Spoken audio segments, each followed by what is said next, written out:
and how alive you've made me feel.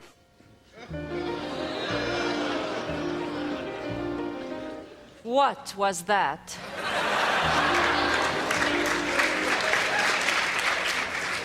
Was that me? Was that him? Did a prince really kiss me? And kiss me and kiss me? And did I kiss him back? Was it wrong? Am I mad? Is that all? Does he miss me? Was he suddenly getting bored with me? Wake up, stop dreaming, stop prancing about the woods. It's not beseeming, what is it about the woods? Back to life, back to sense, back to child, back to husband, you can't live in the woods.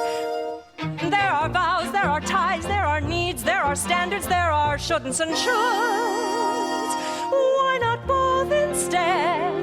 There's the answer if you're clever. Have a child for warmth and a baker for bread and a prince for whatever. Never, it's these woods. Face the facts, find the boy, join the group, stop the giant, just get out of these woods. Was that him? Yes, it was. Was that me? No, it wasn't. Just a trick of the woods. Just a moment, one peculiar passing moment. Must it all be either less or more, either plain or grand? Is it always or is it never and?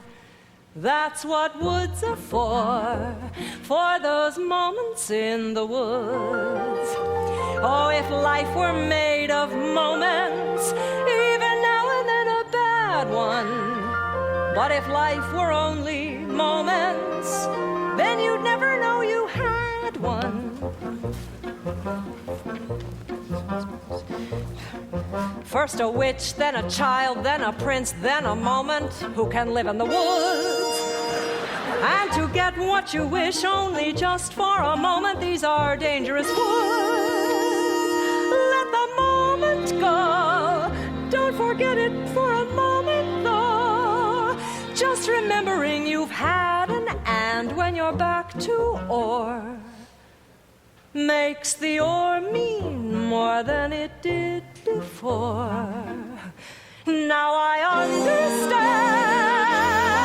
and it's time to leave the woods.